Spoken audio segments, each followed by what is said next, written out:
கரூரில் தாவேகா பிரச்சார கூட்டத்தில் உயிரிழந்தவர்கள் குடும்பத்தை சென்னைக்கு வரவழைத்து சந்தித்த விஜயின் செயல்பாடு குறித்து எமது செய்தியாளர் ஆறுமுக நயினார் எழுப்பிய கேள்விகளுக்கு திசையன்விளை பகுதி மக்கள் கூறிய கருத்துக்களை பார்க்கலாம். கரூரில் உயிரிழந்தவர்களின் குடும்பத்தை சென்னைக்கு வரவழைத்து தமிழக வெற்றிக் கழக தலைவர் விஜய் சந்திப்பது குறித்து அவருடைய செயல்பாட்டை எப்படி பார்க்கிறீர்கள்?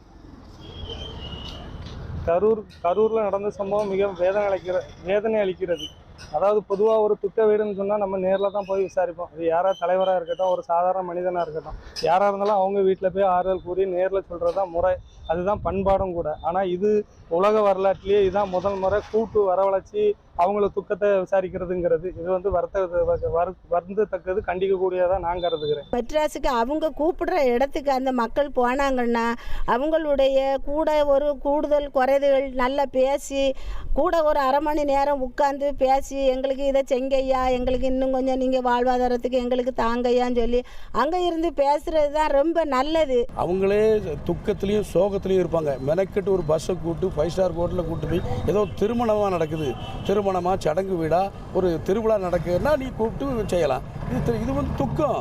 நீ ஒவ்வொரு வீட்டுக்கு போய் பார்க்கணும். அதை விட்டுட்டு உன் இஷ்டப்படி அந்த ஆட்களை கூப்பிட்டு அழகழிச்சு திரும்பி ஒவ்வொருத்தரும் பார்த்து நீ ரூபா வாங்க போகிற, செத்துக்கு ரூபா வாங்க போகிறான்னு துக்கம் விசாரிக்கிற மாதிரி ரொம்ப மோசமான கட்டத்தில் அவர் இருக்கார். இது வந்து முற்றிலும் தவறு. ஏன்னா இவர் வந்து அரசியல் முதிர்ச்சியா இல்லை. சென்னைக்கு அவர் வரவழைச்சாலும் அவ்வளோத்தையும் அந்த குடும்பத்துக்கு உண்டான அவ்வளோத்தையும் அவர் பார்ப்பார். அதில் என்ன நல்லது கெட்டது இருக்கோ அவ்வளோத்தையும் அவர் பார்க்கறனால தானே சென்னைக்கு வரவழைக்கிறாரு.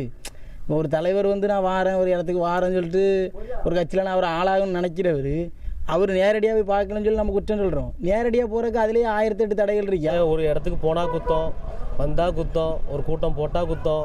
அப்போ ஒரு மனுஷன் ஒரு இந்திய ஜனநாயகத்தில் ஒரு புதுசாக ஒரு நடிகர் வந்து அரசியல் ஆரம்பிக்கக்கூடாதுங்கிற ஒரு இதில் தான் இப்படி பண்ணுறாங்களா எனக்கு தெரியல. அதாவது அவர் ஒரு மனித நேயத்தோடு பண்ணுறாரு. வாழ்நாள் முழுக்க ஒரு குடும்பத்தை அவ்வளோ குடும்பத்தையும் தத்தெடுக்காருன்னா இது இந்திய வரலாற்றில் எந்த அரசியல்வாதியும் பண்ணாத ஒரு விஷயத்தை அவர் பண்ணுறார்.